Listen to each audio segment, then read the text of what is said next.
baru sakit keras, sakit jantung dan sakit diabetes, belum lagi biayanya itu mahal sekali, baru muka juga bayar SPP.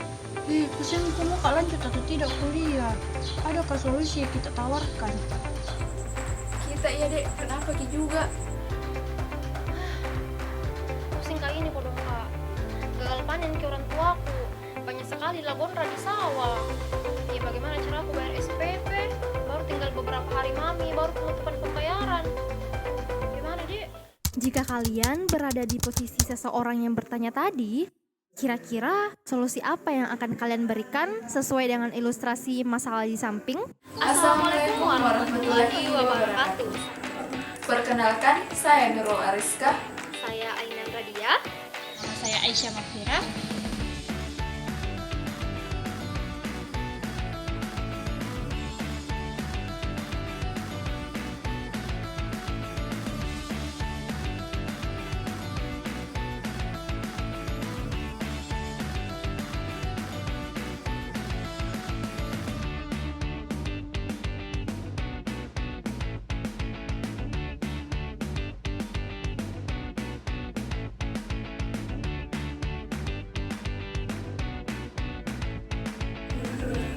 Innal hamdalillah wa nasta'inu wa nastaghfir wa na'udzu billahi min syururi anfusina wa min sayyiati a'malina.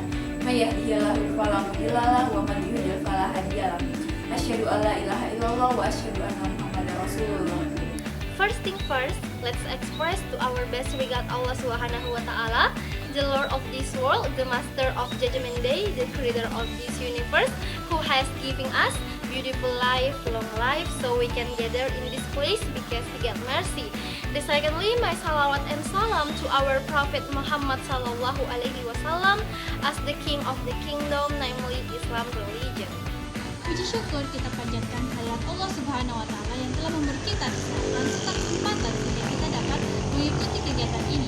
Tak lupa pula salawat serta salam kita aturkan kepada Nabiullah Muhammad SAW yang telah membawa kita dari zaman onta menuju zaman Honda. Indonesia merupakan negara yang memiliki sumber daya alam yang sangat melimpah di mana Indonesia merupakan negara ketiga penghasil beras yang terbesar di dunia, dan Indonesia juga dijuluki sebagai negara agraris. Perlu kita ketahui bahwa negara agraris merupakan negara yang mayoritas penduduknya di mana mata pencahariannya ada pada di bidang pertanian. Dan perlu juga kita ketahui bahwa luas lahan Indonesia itu sendiri mencapai sekitar 10,68 juta hektar, di mana hasil panen yang dihasilkan dalam per tahunnya itu mencapai sekitar 31,31 juta ton. Ini dalam per tahun, dan ini juga menurut Badan Pusat Statistika pada tahun 2019, dan ini juga setara dengan 7,75%. Di Indonesia itu sendiri terbagi menjadi beberapa provinsi. Nah, pemasok utama yang ada di Indonesia yang pertama itu Jawa Barat, yang kedua Jawa Tengah, yang ketiga Jawa Timur, yang keempat Yogyakarta, yang kelima NTB, dan yang keenam Sulawesi Selatan. Di mana Sulawesi Selatan memiliki luas lahan sebesar 106,158 hektar, yang dimana hasil panen yang dihasilkan dalam per tahunnya itu mencapai sekitar 5,13 juta ton atau setara dengan 24,41%. Nah, seperti yang kita ketahui bahwa di Sulawesi Selatan terdiri dari beberapa kabupaten. Nah, di antaranya pemasok terbesar yaitu Kabupaten Pangkep dan Kabupaten Kuta. Gambar di atas erat kaitannya dengan ilustrasi di awal video. Gambar di atas merupakan gambar petani dan orang sakit.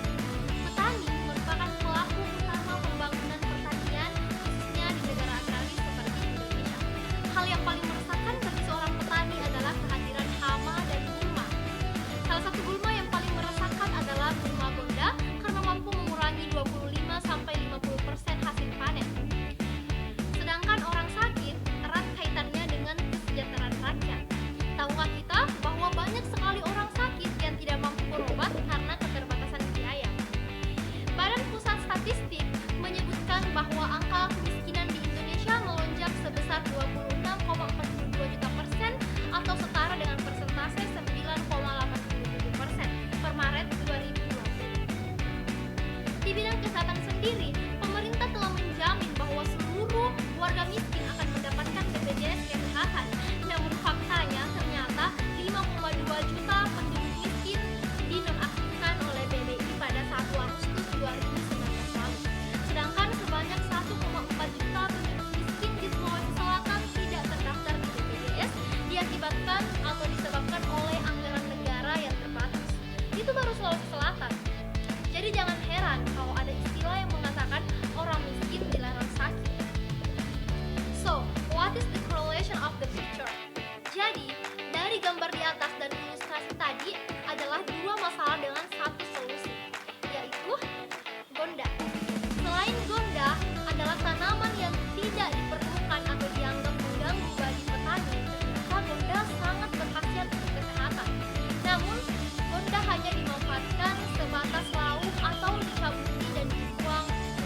mengandung 4,49% lemak, 17,87%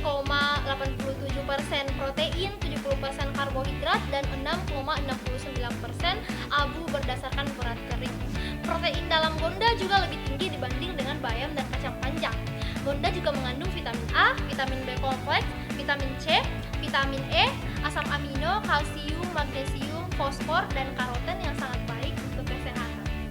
Gonda dapat mengobati berbagai macam penyakit seperti diabetes, kram, tuasir, rematik, jantung, bahkan penyakit liver yang sangat sulit dideteksi oleh tenaga kesehatan dan juga sebagai anti kanker. Tegon, produk kami ini merupakan minuman herbal yang sangat praktis karena tinggal langsung diseduh, dan Tegon juga bisa dicampur dengan madu, bisa dicampur dengan teh. Tegon kami memiliki kemasan ziplock yang sangat praktis dan juga memiliki daya tahan selama 2 tahun.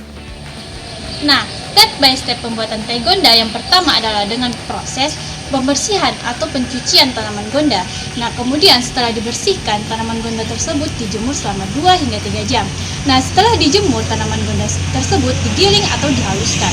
Setelah proses penggilingan atau penghalusan, tanaman Gonda tersebut disangrai. Nah, proses penyangraian ini bertujuan untuk membuat teh Gonda ini menjadi tahan lama. Nah, setelah disangrai, teh Gonda ini siap untuk diseduh dan disajikan. Kemudian, sedikit gambaran tentang laporan keuangan kami. Nah, HPP yang diperlukan oleh perusahaan kami sebesar Rp2.605.000. Nah, kemudian penerimaan atau pendapatan selama sebulan yang diterima oleh perusahaan kami sebesar Rp3.400.000. Jadi dapat disimpulkan bahwa break even point yang diterima oleh perusahaan kami terletak pada bulan pertama. Kenapa pada bulan pertama? Karena pada bulan pertama perusahaan kami telah menemui titik impas. Titik impas yaitu sebuah titik di mana biaya atau pengeluaran dan penerimaan terjadi pada posisi seimbang, yaitu tidak adanya kekurangan, malah kami menerima kelebihannya atau keuntungannya pada bulan pertama. Nah, kemudian social impact. Nah, social impact dari perusahaan kami ada 4. Yang pertama yaitu mengurangi keresahan petani terhadap gulma padi tersebut. Yang kedua yaitu memberdayakan ibu-ibu rumah tangga sehingga kami dapat menciptakan lapangan kerja baru sehingga ibu rumah tangga dapat juga menghasilkan. Yang ketiga adalah memberi wawasan baru kepada teman-teman mahasiswa. Nah, sehingga tanaman Gonda ini dapat dijadikan bahan penelitian baru. Dan yang terakhir adalah membantu masyarakat yang mengalami sakit dan membantu masyarakat yang mengalami kendala terhadap biaya pengobatan yang cukup mahal. Nah, kemudian yang terakhir adalah teknik marketing. Teknik marketing kami ada 3. Yang pertama, kami menyediakan sebuah toko atau outlet. Nah, outlet ini dapat dikunjungi langsung oleh customer dan dapat dikunjungi untuk melihat produk-produk kami. Nah, yang kedua, kami menggunakan e-commerce. Nah, e-commerce yang kami gunakan ini adalah Facebook, Shopee, Lazada, kemudian Instagram. Nah, selanjutnya yaitu yang terakhir adalah mulut ke mulut. Nah, mulut ke mulut ini yang biasa kita sebut dengan direct selling. Tegon, rahasia kesehatan Indonesia.